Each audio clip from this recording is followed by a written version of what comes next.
თუ დაეცემი, ის წამოდგომაში არ დაგეხმარება.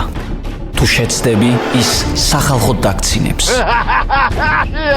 ის ნერვებზე თამაშის ვირტუოზია და კოჟრებზე დაბიჯების დიდოსტატი. ის შეიარაღებულია მიკროფონით და ძალიან საშიშია. ჯოკერი, დავით ლიკლიკაძის საავტორო გადაცემა. უსმინე ყოველდღე, შაბათ-კვირის გარდა, ძველი ქალაქის ეთერში. ჯოკერი, სასაცილოა.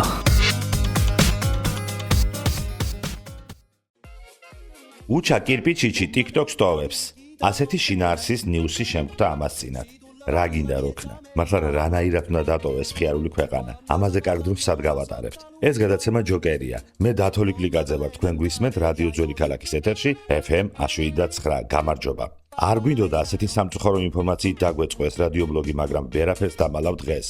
უჩა მიიღო გადაწყვეტილება სოციალური ქსელიდან წავიდეს, რადგან დაიღალა. მიუხედავად მათი მომხრეების მზარდი პოპულაციისა, ალბათ ვინმე იკითხავს, ვინ შეიმფეხებია უჩაო და სწორიც იქნება. დღეს ვსაუბრობთ უჩა კირპიჩიჩის ტრაგიზმზე და არა ქეთი ეგიდუნაშვილზე, რომლის პოპულარობა უკვე ისე გაიჭრა ასტრალში, ამაზე წაყურება და არაფრის თქმა უკვე შეუძლებელი გახდა. ქართულ საზოგადოებაში და განსაკუთრებით TikTok-ზე ყველამ იცის ქართველი ქალის ქეთი ეგიდუნაშვილის შესახებ. ის ცნობილია როგორც სიმღერების მოყვარული ადამიანი, მას უკავშირდებიან და სთხოვენ სიმღერებს. შესრულებაში კი ჰონორარსაც ურიცხავენ. მის ვიდეოებს მილიონობით ნახვა აქვს. და მაინც ვინ არიან ესენი? მომღერლები, დეკლარირებული აფერისტები თუ ძალიან აზზე მოსული ტიპები, რომლებიც აკეთებენ ფულს. ალბათ ყველა ერთად. ქეთი ეგიდუნაშვილი მე მეუფე ნარიმანზე ნაკლები არაფერთან მგონია, რომელსაც ფაქტია, რომ ყავს მრევლი და მიმდევარი. ოღონდ აქ არც ისე კარგად არის საქმე, როგორც ერთი შეხვედრით ჩანს. ეს ქალი, რომელიც აშკარად აკონტროლებს ამ ჩვენ საწოდა უჩას, არ უჩანს კარგი ფინალი.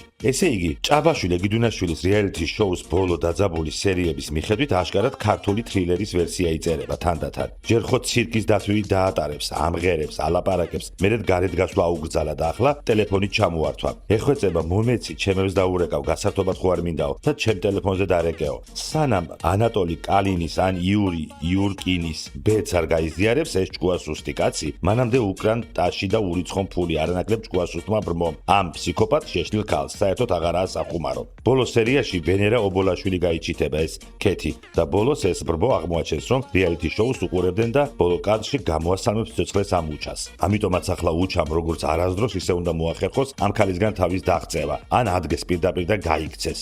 გაიქეცი უჩა, გაიქეცი. ეს გადაცემა ჯოკერია. მე დათო ლიკლიკაძე ვარ. შევხვდებით ერთმანეთს ყოველდღე, შაბათ-კვირის გარდა. თუ დაეცემი, ის წამოდგომაში არ დაგეხმარება. თუ შეცდები, ის სახალხოდ დაგცინებს. ის ნერვებზე თამაშის ვირტუოზია და კოჟრებზე დაბიჯების დიდოსტატი. ის შეიარაღებულია მიკროფონით და ძალიან საშიშია.